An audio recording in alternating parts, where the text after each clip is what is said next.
আসসালামু আলাইকুম, ওয়েলকাম করছি রিয়াসাদ আসিম। ভিন্ন ধর্ম মতাদর্শী যারা শুনছেন সবার প্রতি আন্তরিক কৃতজ্ঞতা। বাংলাদেশ ক্রিকেট বোর্ডে মোটামুটি একটা তোলপাড় অবস্থা, এবং সেই অবস্থায় ক্রিকেট বোর্ডের নীতি নির্ধারকরা তারা চরম খেপা, বিরক্ত, বিব্রত। এবং যেই বিষয়টা গত 24 ঘন্টা এখন পর্যন্ত সামনে আসে নাই, কেউ ব্যাপারটাকে এক্সপোজ করেনি, সেই ইস্যু নিয়েই আসলে কথা বলতে চাই। গতকাল সন্ধ্যায় এবং সন্ধ্যা থেকে রাত অবধি বাংলাদেশ ক্রিকেট বোর্ডের শীর্ষ কর্তারা রাজধানীর ধানমন্ডিতে অবস্থিত বাংলাদেশের শীর্ষস্থানীয় একটা শিল্প গোষ্ঠীর প্রধান কার্যালয় বলতে পারি, সেখানটায় বৈঠকে মিলিত হয়েছে।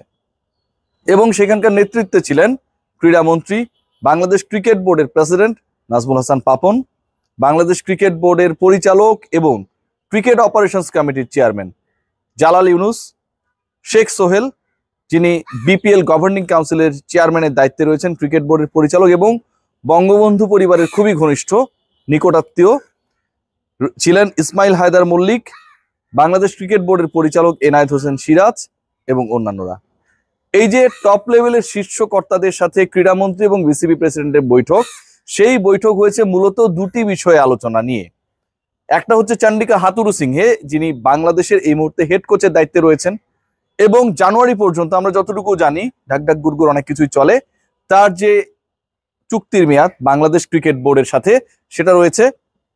দ্বিতীয় যে পয়েন্ট সেটা হচ্ছে নাজমুল হোসেন শান্ত, যিনি বাংলাদেশ দলের ক্যাপ্টেন, তাকে নিয়ে আলোচনা হয়েছে। এবং এই আলোচনায় আসলে কি আলোচনা হয়েছে, বাংলাদেশ ক্রিকেট বোর্ড কোন দিকে যাচ্ছে, কি ডিসিশন মেক করতে যাচ্ছে, আদৌ বাংলাদেশের ক্রিকেটের যে ক্যারেক্টার, বাংলাদেশের ক্রিকেটারদের যে মনোভাব, বাংলাদেশের ক্রিকেটারদের মনোভাব বিশ্বব্যাপী আমাদেরকে যেভাবে লজ্জিত আর বিব্রত করেছে, এই যে ঘটনা প্রবাহ। গতকাল নাজমুল হোসেন শান্ত যখন অফিসিয়াল প্রেস মিটে বক্তব্য রাখতে গিয়ে বলেই ফেললেন যে 3 উইকেট যাবার পর থেকে আমাদের টার্গেট ছিল সেমিফাইনাল না, এত সুন্দর কথা তিনি বলে ফেললেন মাইক পে অমাইক হয়ে। এই বিষয়গুলোতে বাংলাদেশ ক্রিকেট বোর্ড চরম খেপা। শান্ত বলেছেন ঠিকই, শান্ত বলেছেন প্ল্যানের কথা, সেই প্ল্যান তো শান্ত বানাননি, বা শান্তর সেই প্ল্যান পরিকল্পনা করার আসলে খুব বেশি যে ক্ষমতা রয়েছে সেটাও না। সেই প্রসঙ্গে এসেছে চন্ডিকা হাথুরুসিংহের আলোচনা, চন্ডিকা হাথুরুসিংহের ইস্যু এবং চন্ডিকা হাথুরুসিংহে ইস্যুতে তার কোচিং মেথড নিয়ে এবং কিছু কিছু কর্মকাণ্ড যেগুলো আসলে বাংলাদেশ ক্রিকেট বোর্ড, ক্রিকেটার, বিশ্বকাপের ক্রিকেটীয় কর্মকাণ্ডকে অনেক বেশি প্রশ্নবিদ্ধ করেছিল। যেমন আপনি দেখেন বাংলাদেশ দল তারা বিশ্বকাপ খেলছে, কিন্তু এমনও গেছে যে 17 দিনের মধ্যে মাত্র 4 দিন তারা প্র্যাকটিস করেছে, বাকি দিনগুলোতে আসলে ঐচ্ছিক অনুশীলন, কেউ চাইলে আসবে, না চাইলে আসার দরকার নাই। কোচও আসেননি, এমনও ঘটনা আমরা দেখেছি যে বাংলাদেশ দলের ক্রিকেটাররা ঐচ্ছিক অনুশীলনে, কিন্তু চন্ডিকা হাথুরুসিংহে নিজে তিনি আসেন নাই, কারণ ডালাসে অনেক গরম ছিল, তিনি রূপচর্চা করছিলেন যেন কোনোভাবে তার স্কিনে কোনো ক্ষতি না হয়। বিশ্বকাপ শেষে তার তো গন্তব্য সেই অস্ট্রেলিয়া, তার জায়গায় তিনি চলে যাবেন। এই যে ঘটনাগুলো ঘটেছে বিশ্বকাপ চলাকালে ঘটেছে, সেই ব্যাপারগুলো আলোচনায় এসেছে। মাঝখানে একটা তথ্য দিয়ে রাখি, বাংলাদেশ ক্রিকেট বোর্ডে এখন পর্যন্ত গতকাল সন্ধ্যায় যে মিটিং হয়েছে তাতে সিদ্ধান্ত হয়েছে 2 তারিখ অর্থাৎ জুলাইয়ের 2 তারিখে ক্রিকেট বোর্ডের একটা যে সভাগুলো হয়, ক্রিকেট বোর্ডের নির্বাহী কমিটির সভা হবার কথা রয়েছে। এই ডেটটা চেঞ্জ হতে পারে, তবে জুলাই মাসের 2 তারিখে অ্যাপ্রক্সিমেটলি সেই ডেট ফিক্সড করা হয়েছে। যেই প্রসঙ্গে আলোচনা হয়েছে এবং যে বার্নিং ইস্যুগুলো এসেছে সেটা হচ্ছে এই যে কোচিং প্যানেলের সদস্যরা তারা এত টাকা ক্রিকেট বোর্ড থেকে নিচ্ছেন, এবং বিশ্বকাপে, এর আগের বিশ্বকাপে স্পেশালি চন্ডিকা হাথুরুসিংহে বলেছেন যে তিনি সময় পাননি দেখে বাংলাদেশ ওয়ানডে বিশ্বকাপে ভালো করেনি। এবার তো আসলে সেই লজিকটা নেই। কোচের যে বেফাস মন্তব্য যে বাংলাদেশ সুপার 8-এ চলে যাবার পর আমাদের আসলে আর কোনো চাওয়া পাওয়ার কোনো কিছু নেই, আমরা সবকিছু পেয়ে গেছি, অবশেষে সরকারি চাকরি পেয়ে গেলাম, সুখে শান্তিতে বসবাস করিতে রাখলাম, একসময় অবসর নিব, তারপরে পেনশনের টাকা পাবো, কোনো টেনশন নেই। এই যে একটা ঘটনা, এই যে একটা চিন্তা ভাবনা, মনোভাব, এই মনোভাবটা আসলে বাংলাদেশ ক্রিকেট বোর্ডের ক্রিকেট পরিচালনার সাথে যে ডিপার্টমেন্ট জড়িত, ক্রিকেট অপারেশন, তারা আসলে কতটুকু জানতো। পয়েন্ট এসেছে মেহেদী হাসান মিরাজকে নিয়ে, যারা বৈঠকটায় ছিলেন সেই সময়টায়, যেই পরিচালকরা ছিলেন তাদেরই একজন না একাধিকজন আসলে আমাকে এনশিওর করেছে মেহেদী হাসান মিরাজ বিশ্বকাপ স্কোয়াডে কেন থাকলেন না। এবং এই প্রশ্নটা তুলেছেন নাজমুল হাসান পাপন, তিনি নিজে, বিসিবি প্রেসিডেন্ট নিজেই মিরাজ ইস্যুটা তুলেছেন। এবং সেই ইস্যুতে ক্রিকেট অপারেশনস চেয়ারম্যানকে প্রশ্ন করা হয়েছিল বা তার কাছে জানতে চাওয়া হয়েছিল, তিনি তার ব্যাখ্যা দিয়েছেন এবং ব্যাখ্যা নাকি এরকম এসেছে মিরাজ নিজেই যেতে চাননি।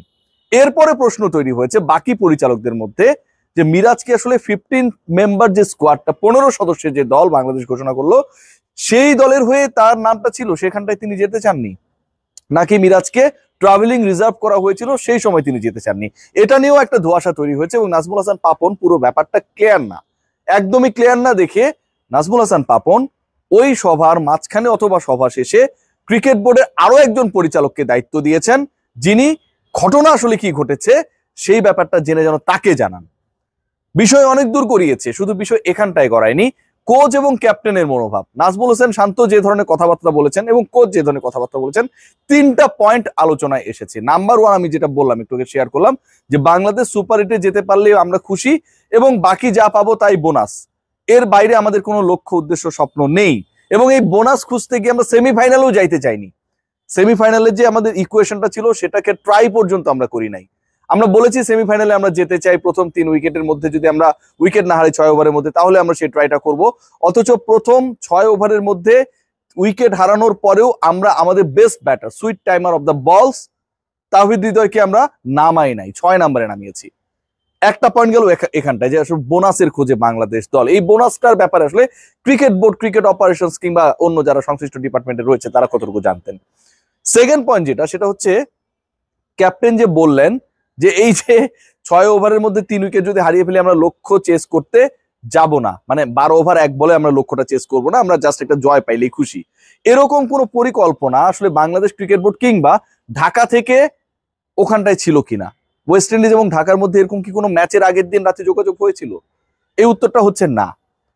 আরেকটা ওই রাইটি লেফটি কম্বিনেশন এবং দল সাজানোর ক্ষেত্রে যে ধরনের বিতর্কের জন্ম দেওয়া হয়েছে, যেমন আপনি দেখেন যে 2জন ক্রিকেটারকে বাংলাদেশ 7টা ম্যাচ খেলেছে, ক্রিকেটাররা অফ ফর্মে ছিলেন, প্রয়োজন ছিল অনেক সময় বাঁহাতি বোলারদের, তারপরও খেলানো হয় নাই।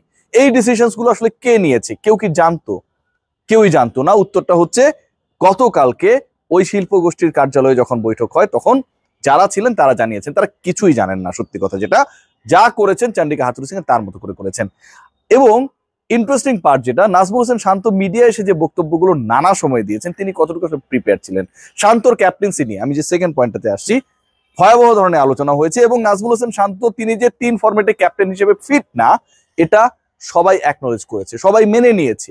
ক্রিকেট বোর্ডের একদম শীর্ষ পরিচালক কোচের উপর বিরক্তি প্রকাশ করেছেন, তার মনোভাবের উপর বিরক্তি প্রকাশ করেছেন। কিছু কিছু ক্রিকেটারকে প্রমোট করতে গিয়ে এবং অপছন্দের ক্রিকেটারদেরকে ডমিনেট করতে গিয়ে বাংলাদেশ দলে যে অস্বাস্থ্যকর অবস্থা তৈরি হয়েছে সেটা নিয়ে কথা হয়েছে। ফাইনালি 2 তারিখের বোর্ড সভায় ডিসিশন আসতে পারে। আবারও বলছি, 2 তারিখের বোর্ড সভায় যদি ডেটটা ফিক্স থাকে, ঠিক থাকে, বাংলাদেশ ক্রিকেট বোর্ড 3 ফরম্যাটের যে ক্যাপ্টেন্সি দায়িত্ব নাজমুল হোসেন শান্তকে দিয়েছেন, সেখানটায় আসলে কোনো পরিবর্তন প্রয়োজন কিনা ডিসকাশন হয়েছে, সেটা নিয়ে মূলত। এবং একই সাথে চান্ডিকা হাথুরুসিংহের সাথে বাংলাদেশ ক্রিকেট বোর্ডের যে সম্পর্ক, সেটাকে দ্রুততম সময়ে বাংলাদেশ ক্রিকেট বোর্ড শেষ করতে চায় নাকি এটাকে কন্টিনিউ করতে চায়। চ্যাম্পিয়ন্স ট্রফিতেও কি চান্ডিকা হাথুরুসিংহের হাতেই ব্যাটনটা থাকবে?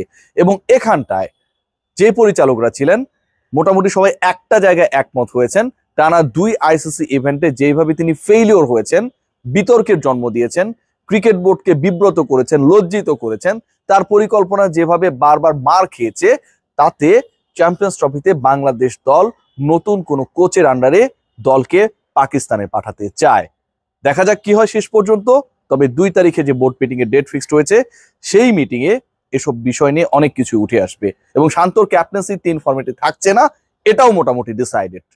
আর আসলে বলার কিছু নেই, আমি যতটুকু জানলাম আপনার সাথে শেয়ার করেছি। নিশ্চয়ই এই ব্যাপারে আপডেটেড করব সময় সময়। সবাই ভালো থাকবেন, টেক গ্রেট কেয়ার।